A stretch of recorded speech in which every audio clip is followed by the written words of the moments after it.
And she looked at me, and I'm standing there in my bib, and she finally looked at me and said, "Oh, did you race?" And so I don't know how they got the time for the first year. I have no idea. Welcome to the Birch Legacies podcast.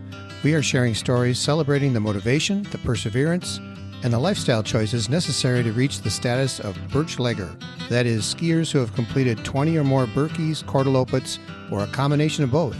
We would love to hear from Birchleggers young and old who have a story to tell about what keeps them coming back year after year. Information about appearing on this podcast is in the podcast notes.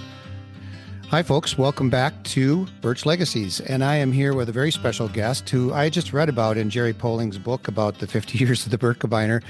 Duncan McLean is with me today. And for me, it's a super thrill because I have known of him for a long time and been chasing his records on Strava for a long time.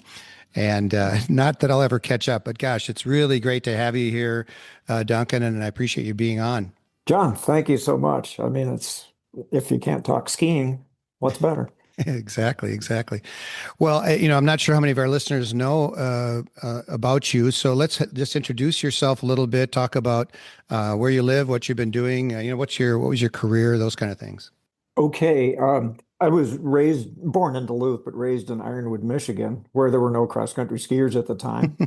I finally met Roger Birkie there in my second year. And so there were no ski trails or anything. And Roger and I would snowshoe in a loop around Wolverine, and we just thought it couldn't get better than that. My first coach was John Caldwell, but Legend. only his book. So I had the Bible of the sport, and I read that thing so many times. And then I had read about tracks, and I went out to the high school track. We had a 4.5 lap to the mile track, and I thought that's what he was talking about.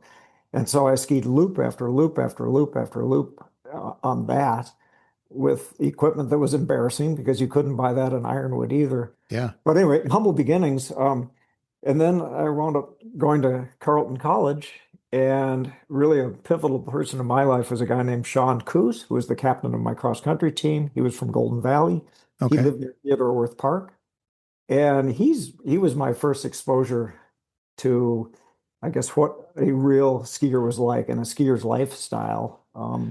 Because he would pick me up and we'd go to the flower gardens for a night race under the Coleman lanterns, and all these people like Norm Oakvik and Hale and Hogue, Peter Hale, Peter Hogue, all these names that are now glorious in the past sort of thing. Yeah. They were all there, and I met them all. And the thing is, every last one of them was encouraging, and, just thought it was great. I actually left school. I went to Carleton, then I went to Olaf, then I went to Michigan Tech. And then I won the citizens trip to the Birkie in Norway. And so thanks again to Tony Wise, I had worked for him the following year as an instructor. But thanks to what was going on there at the time, I lived at Telemark for 3 or 4 years. And anyway, eventually became a professional skier, had 8 years total before I took what I call a retirement tour in Europe and did the Birkie again. I guess that was the third time. And the Engadin and the Korteloppet. And when I came back to Marquette, Michigan, I met a professor who was a great guy. And he asked, "What are you doing?" So then I started a different career, that of a student for a while. The traditional career of a career. That's what you're saying. Yeah. Well, that's cool. So you had the opportunity way back to really get engaged and be a full-time skier. And that's a pretty unique pathway because obviously most of us took it up as an avocation at some point and never were able to make it a career. You referenced a couple of things about the old days at Telemark and Tony Wise, and we'll get to that. So what did you end up doing as a career? So when you got to the part where you get a career? Well, I've had a lot of them. I'm a recovering physical therapist, if you want.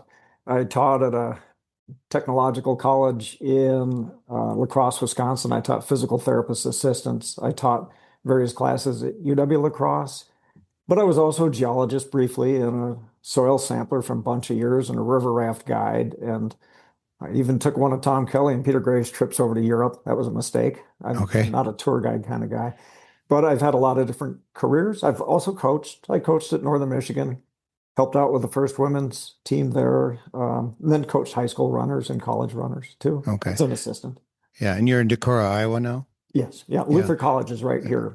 Luther College. Yeah. And Yeah. so that's where in fact, you did some coaching or doing some coaching still there or? Well, no, I helped out. The Okay. Pashies, Steve and Yarrow are the head of the program, and they were kind enough to allow me to come on board and help out with some things. And Yeah. so I did that for a number of Yeah. years. And now I take a lot of joy out of keeping the trails looking good. We have an Okay. 8K course right on campus, and Nice.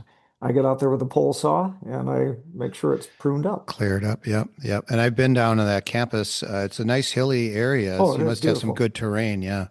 It's very good terrain, but 90% of the roads are gravel. Okay. So And you need a lot of you snow. have to roller ski, Yeah. and so I have gravel roller skied ad nauseum, and it's probably not for the faint of heart. For sure. In fact, I mentioned at the top about trying to chase your Strava records. One of the more entertaining things, and the listeners, if you are on Strava, you can be like me and stalk Duncan a little bit. But by following you, it's been really fun to, I just read when you get a 4-inch snowfall and you talk about, what you're doing to ski. And I always like to see your tracks because oftentimes they're on road beds and the edge of Right. road beds and things. It's like, wow, how does he do it? And it gives me, it humbles me when I think about somebody who's got the experiences that you do, able to kind of make it work wherever you are. And because I'm here in Minneapolis and I have lots of resources to go ski, and on a day when it's when you don't have natural snow, I can go ski somewhere. So I appreciate that. It's much harder for a lot of people, including yourself. Oh, we had 8 years in Des Moines, and I can say that I left that town. There was not a trail or a asphalt road or a lot of gravel roads that I didn't do. And that was back when I was still doing the ski your age and your birthday thing. And gosh, I was Yeah, skiing up to 70K sometimes by mistake on gravel roads and whatever yeah. around there. Well, one of the things I used to coach skiing here for about 30 years, and Hmm. Avo Taipale from Finn Sure, Sisu, I yeah. sure do. And one of his things when he'd have a coach's workshop, he'd say, you don't need a big hill. You just need a small hill and go many times. Yeah, right. He Okay. talked about going up the sides of road beds, just to get your climbing in. So it is, people make it do. One of my earlier interviews last winter was a gentleman from Cleveland, and so you kind of don't think of skiing in Cleveland, but he assured me that on the one side of Cleveland there's often snow and they just make it work. So Wow, proud of them. yeah, it's cool. So one of the things, one more thing I wanted to ask before we get into some of the Mhm. history, and that is, what are you doing when it's not, I mean, obviously in the winter, you just talked about the struggles with snow, but when we don't expect snow in the summer and spring and so on, what are you doing there in Decorah? Well, I can't run anymore. This is an obvious and wonderful place to run. I mean, we've got all these trails. So it's mainly roller skiing, elliptigo, if you're familiar with that, Hmm. gravel bike. And then we spend as much time as possible in Marquette, Michigan. I'm always a Youper. I will always be a Youper. Okay. And up there, mountain biking is great. Yeah. I kayak a lot up there. I don't Okay. row anymore, but and I would call this exercise. I wouldn't call it training. I don't have Yeah. any plan when I step out the door. Yeah, I agree. I think that is part of it is just staying fit and doing things year round that maybe, kayaking certainly is complementary and so is bike riding. They're not as specific Oh, as rolling, but we invented cross training. yeah. I, I Oh, I was amused when the word cross training first came up because we as skiers have been doing this all our lives, right? yeah. No, for sure, for sure. So I want to delve into, one of the things that's really interesting about you, and if you folks listening haven't heard the previous podcast with Jerry Poling, who wrote the history, the 50 years of the Birkebeiner, he talks a little bit about you in there and talks about the history of the Birkie, of course. And you want to just share with our listeners who maybe don't know about your origin story with the Birkebeiner? Okay. So grew up in Ironwood, and a friend of mine, a high school friend named Barry Bolich, and I used to ski out at his farm. I mean, for Hmm. us, we were almost inventing our own skiing. Yeah. We had Army surplus skis that would tear any groin muscle. I mean, they were so darn heavy. Very heavy. And Yeah. of all things, the Upper Peninsula, they had what they called the UP Winter Games, and they had cross-country skiing. And I thought, well, that seems cool. I went to it. There were like 10 people. Now, Two of them were, how old are you at this point? oh, 18, 18. I'll just put this out there. I had broken my leg downhill skiing, not racing, but when I was 17. Okay. And I had it in a full-length cast for 9 months. Wow. And during that time, I had just discovered running and I was getting to be an okay runner. But that whole time, through the whole summer, I kept just dreaming about, doing active things. I had a map of Lake Superior and I marked out I was going to run around Lake Superior. Oh, wow. Okay. And that didn't happen. I did bike around it after I graduated. But when I got out of the cast, our coaches, our running coaches there, such as they were in Ironwood, said, "You can't run in the winter. Why not? You can't run outside. Why not? You just can't." And I was talking to a friend of mine, and he said, well, his brother used to do cross country in the winter. Oh, really? And that's when I learned he meant on skis. Yeah, right. And so I found these skis in the basement of the community college, and kind of that became that. But anyway, Barry and I finally went down to Telemark because we heard they had actual tracks. And Fred Morgan will always be a hero to me because he made such a fuss over us. I know his son lives up there still. But we skied the 40Ks that were at Telemark, and this Fred guy said, "You've got to come back and do this event we're going to have." And so we did 2 weeks later. I mean, 2 weeks. There was no training for it or anything. Right. Yeah, 2 weeks later we did. And if you look at all those pictures of the first year, the start and all that, yeah, way over on the right side, there were Barry and my dad and me, and we're standing there watching the start. And then they stuck us on a bus and took us to Double O, kind of indicated the direction to go, shot a gun. I think there were 18. Okay. And, there had been no track setter. There were no feed stations, nothing. I mean, I was moving right along, feeling pretty good about myself. Yeah, for sure. Then when I came down onto the Telemark, and I always remember the sound of the chairlifts, they make a certain squeak. Yeah. And it's the first time that I knew I'm actually going the right way because, it was pretty thin on the directions. Yeah. But there was a little string of used car lot flags down at the bottom. I figured, okay, that's where we're supposed to go, but there's not a soul there. And I skied through that. And then I whipped those skis off and I was instantly concerned. And I went running inside and I yelled, "There are racers coming." And this woman with a clipboard came outside with me and she kind of took over or whatever. And then sooner or later, well, one thing is the groomer came in, another couple of young people. So you came in before the groomer. Yeah. And she looked at me and I'm standing there in my bib. And she finally looked at me and said, "Oh, did you race?" And so I don't know how they got the time for the first year. I have no idea. I didn't make it up. But I mean, what I like to point out was that it wasn't me doing a great thing. What happened was that was our combined. That was our first Birkebeiner. That was our first finish line.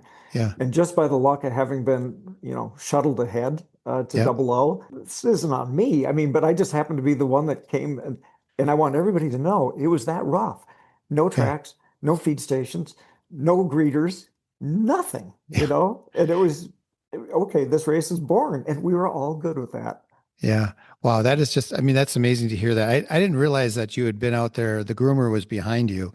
That must have been just And that was something. Steve Masnio and Robin Williamson who were being pulled behind the snowmobile. You read that? Yeah. I read that story about how they groomed it, but I thought it had been done before the race by a bit. They had a harder day than us. Yeah. So I think, your story confirms the fact. What I think I read is that you're the first person to have crossed the Birkie finish, even though they called yours. What did they call it? It wasn't the Korte back then. I don't think it was called something else. No, it was the women's race. And I think it was short men's race. Men's race. Yeah. Yeah. And then, so how many years did it take you then to go back and do the Birkebeiner itself? Was it the next year? So the next year again, I was at Carleton. I was disallowed again for doing the Birkie. So 2 years. Were they saying 21 back then? No, I don't. It must have been recall. 20 because it was men under 20. Okay. That's what it said on the bulletin. I came back from there and I won the second year too, and then the next year I was permitted to ski in the long one, which I didn't take seriously. I roller skied 1 kilometer in Musser Dorm at Carleton College, just as a joke. And then I went up to the Birkie, and it was a long day. I learned a lot. So that story about that first one, and then do you think it was you said you were 20 when they allowed you to get back in there and do the whole thing? And then you've since taken it seriously. You've done really well. And in fact, you were part of the national development team, did you say? Well, when I was 21, that was 1976. That was my second Birkie. So I was the citizen winner. And I think this is important because Tony Wise, who, love the man, I know a lot more of them now because of Jerry's book. But he never forgot who you were, and he Hmm. treated everybody so well. I mean, I really like the guy. And here they are giving me a trip to Europe. Again, this is as a Yeah. citizen racer, and that was that cinched the deal for me because Yeah. when I got over there, I was kind of among my own people. Yeah. I mean, I was stuck in a 10K race in Lillehammer with these Olympic teams that had just come back from Innsbruck, I guess. And I finished dead last by so long. And yet, the winner, Ode Martinson, who just died recently, everybody got a prize. I mean, I'm 38th or something. I got a Yeah. prize. And he came up and he said some things. The audience laughed. And I sat down at my table with these Icelanders. And I said, was he making fun of me? Oh, no. Oh, no. He said some very nice things about you. You are friends. Oh, that's And, cool. oh, I know. Talk about here's Ode Martinson's picture is in that John Caldwell book, Yeah. and here he is handing me something. And so that cinched it. So yes, after that, I remained in school for a while. Thought I wanted to be a geologist. I was up at Michigan Tech. Progressively, I would take classes in the fall and the spring and then take winters off. I went back to teach classes with Sean Coos and Tony Mm. Hartman at Telemark. And with that kind of training, so in 1980, I wasn't on the U.S. team, but in 1980, I won or I was the first American. I didn't win anything. I was the Okay. first American. And that was part of, I guess, considering myself a professional. It Yeah. was not until the next year that I was actually named to the development team. And it wasn't until the next year that I was actually earning a living at it. I'm going to insert this because this is an endearing story and it ties some Birkebeiner stuff together. 1980, I already said, I had a great race, but prior to that, we had the Gitche Gammy games every year, and I was Hmm. happy to enter it. And just had an awful, awful games. And I actually stopped skiing. I went home. And one of my best friends, Tony Hartman, called me up and he arranged a ski in Lac de Flambeau with a guy called Chip. And Okay. Chip apparently was the nickname for Ernie St. Germain's son. Oh, really? Okay. Yeah, and after 3 weeks of not skiing whatsoever, Tony and Chip and I went out for a ski, and it absolutely restored um, my happiness in skiing because we were smiling, we were having a great Yeah. time. It took that after, I mean, I'd been, quote, serious for 7 years. Yeah. It took that to charge me back up again. From that moment on, I had race after race after race, which was I couldn't have asked for better. I mean, we had our nationals at Mont Saint Anne, Quebec. It went well, even all the way to Norway to the Birkie had a great one over there too. And I think it Yeah. was based on this relearning the happiness. Yeah. And then to think now, as Ernie has done everything he's done, to think his little son had a part in that for me. Thank you, Ernie. Thank you, Chip. Yeah. Well, it's been interesting. I've run into Ernie many times in the last 2 or 3 years, and he's always just very gracious Oh, yeah. and he's just the nicest man. And you think of those of us that had the tens of thousands that have followed him in the Birkebeiner, Hmm. it's just to realize that he's just out there still, and I see him volunteering and helping Yeah. kids and helping the Barney Birkie kids get started. And I have a granddaughter that does that now, and so Awesome. it's just really I'm very you can tell from listening to you and also seeing the actions of these really the legacy of the Birkebeiner is there and people like him and yourself and others. You mentioned that this coming year, ironically, this will be your first year in the Spirit of 35 Hmm. Hmm. wave, even though you were there at the beginning, but with the years off and other things, this is the first time you'll be in the Spirit of 35. So there's been a lot of them. What you've done, this will be your 45th, I think. Is that right? Coming. 45th, Yeah. 45th, two Kortes. I had to miss 5 years. One of those I had mono. Okay. And another 4 years we lived in Phoenix, Arizona, but I came back and announced for two of those years, which was quite Oh, an did you? experience. Okay. Yeah. Good. So what do you remember about? Are there any particular ones that you can just tell story? I know you probably don't remember the whole thing, but any Hmm. particular stories from various years? Yeah, I thought about this after I was kind of jotting down a number of them, but Yeah. here's one that I should be remembered for. I don't care how big you are. We're all set up for a fall. And this was in maybe my 50s. We lived in lacrosse. I had my whole lacrosse group, Jamie and Kurt and everybody. And I was in the elite wave still for some reason. And because I didn't feel in shape, I'm in the elite wave and I went back and shook hands with my friends in the first wave. Yeah. And then they say, as we're going to go in about a minute. And so I very calmly went up and put my skis on, but I had brought the wrong pair of boots. Oh no. I brought a pair of new boots and I had not tried them in this pair of skis yet.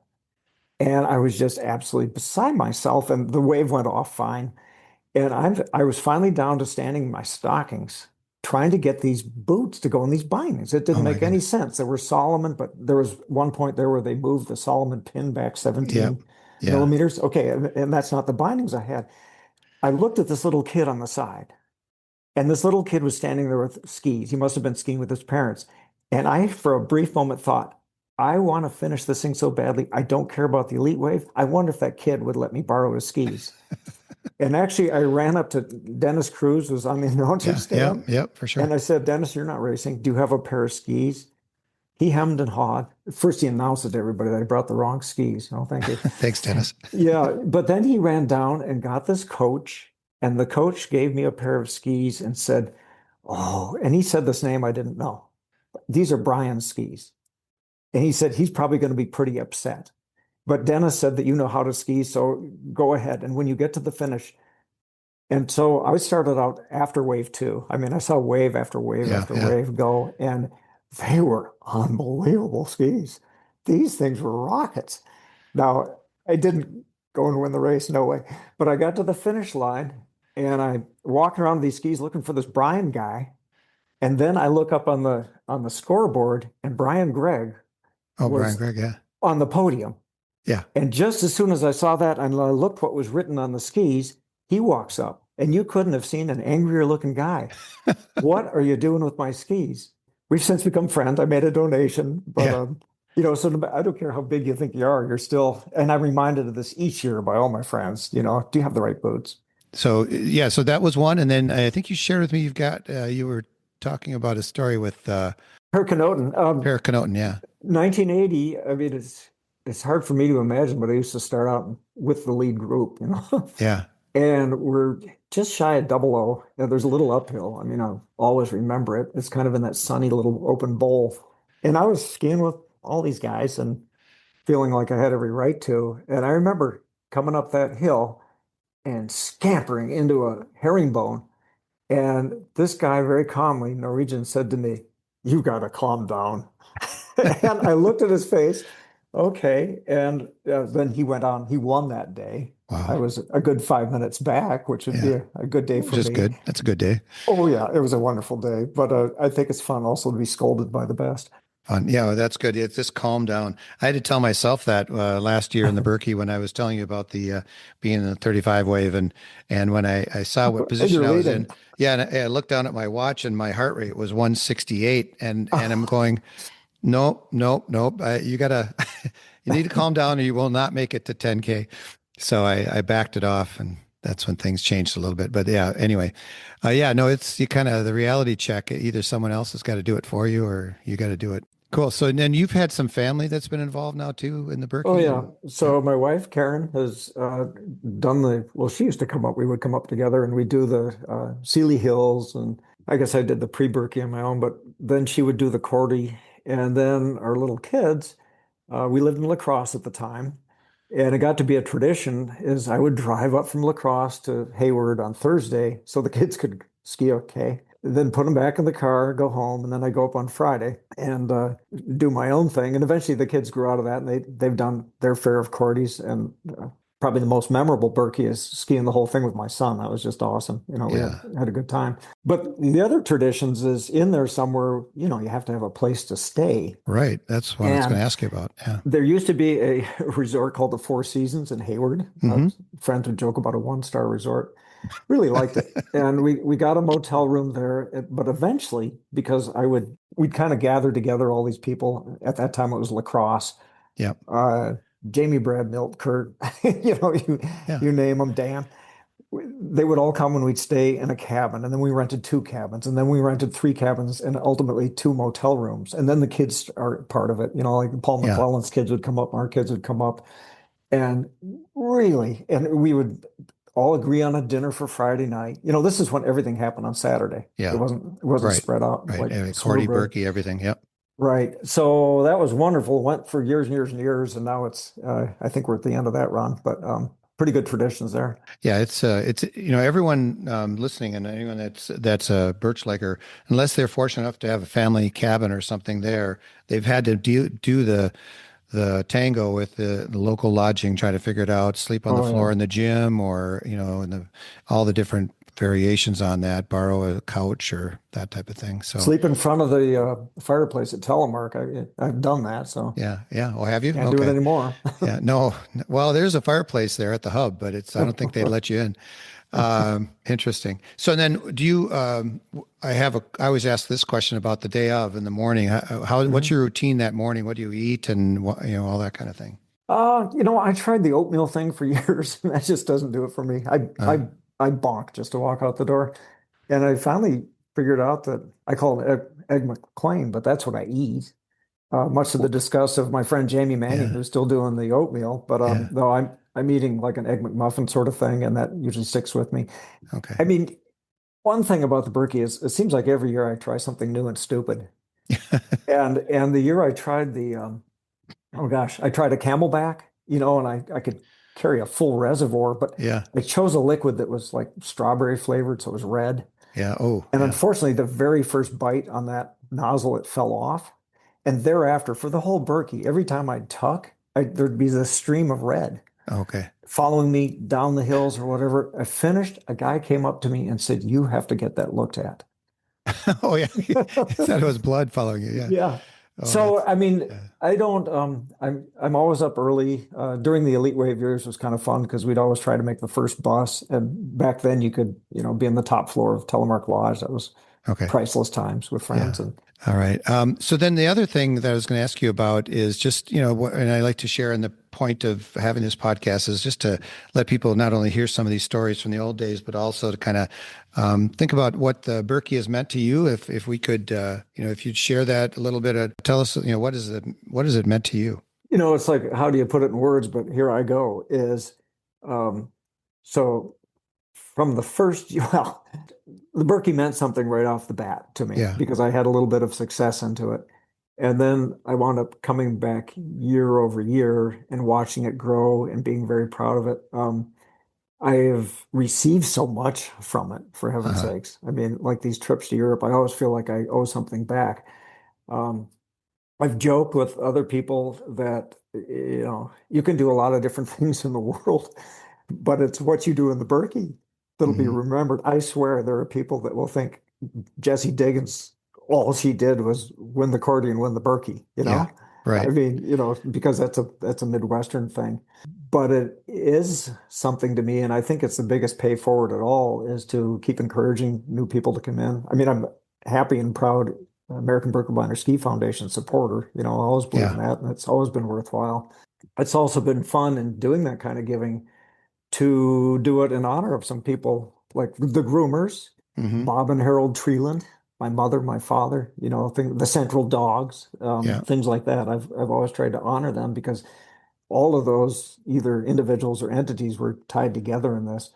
So to see it still go, despite Yeah. global warming and all this, I mean, I'm so incredibly moved, especially reading Jerry's book by what Tony Wise was doing behind the scenes when we were Oh, just yeah. there skiing. I learned a And lot then reading that. Yeah. and then what the foundation, particularly Ben Pop, are doing to keep propelling this forward. At first it was just a race, and Yeah. now it's a culture. Yeah. And wow, that's huge. That's Yeah. huge. I'm nearby Theater Worth, and I just was watching a high school race yesterday. And I just always think of these kids and go, where are they going to be in 20, 25 years? Hmm. And some of them, I've got former students that are, have 10 years in, 15 years in, and they can't wait till the day they get to wear the purple bib. What do you have to say to them? How do you encourage them to keep going? And what are the things that they should kind of focus on to kind of get to that next stop? Here at Luther, one of the runners that I was helping with was from Kansas City. Hmm. He and another guy took him out skiing one day and he'd never skied and he wanted to try. He took a lot of falls. And I said, why are you putting yourself through this? Yeah. And Andrew Mian was leading him up the hill and then he'd come down ski by knee and he'd fall again. And he said, because every skier I've ever met is so passionate about it. Hmm. This week, believe it or not, I taught a ski lesson to 12 people indoors in our field house. Oh, really? And I told them they were to have been skiing out here. It would have been great, but that didn't happen. So we actually, to see them try herringboning around a track, it was like the the migration of the flightless ducks or something. It was just hilarious. But they had a good time. They learned how to put on skis, take them off, get up from a fall, turn around, all this sort of stuff. But as I said to them then, I don't know if you'll ever be able to do this again or if you'll do this a lot. But if Yeah. I've inserted just one little bit into your gene code that you can see how much fun I'm Yeah. having doing this, it might be something you might like to come back to someday. Yeah.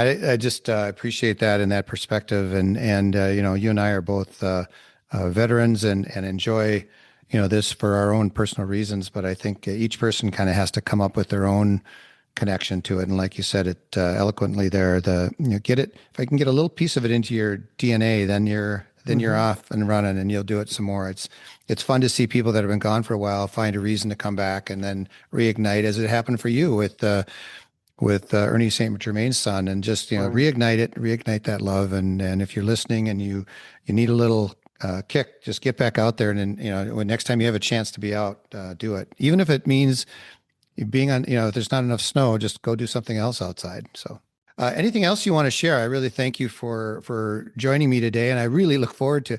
Are you gonna ski Saturday at the main race at the Birkie this year? Oh yeah. Yeah, Yeah. and I are you mean, gonna? my plan is to hit 50. Okay, yeah, After okay, that, I'll do another 50. But I, I'm surprised to find myself in the Founders Wave. I think that's going to be great and yeah, relaxing. As last yeah, year, the 70-year-old wave was yeah. just more fun. Now, Um, are you going to skate or classic? Because I need to know oh, which one I I'll should skate. switch. I'll Okay, good. skate. All right. So then I've Yeah. got to. I'm going to be over Okay. on the classic side. Exactly. Yeah. I Yeah. was going to switch Yeah. if you're classic skiing. No, seriously. Yeah, that'll be fun to see you there. I'll look for you for sure on the start line if I don't see you before that. So I that's will really fun. throw out one more thing is too. I mentioned the Central Dogs. And this was a group of us back in the 70s and 80s that skied together a long time. And I'd be remiss not to mention them. For instance, Tony Hartman, I was his best man. He was mine.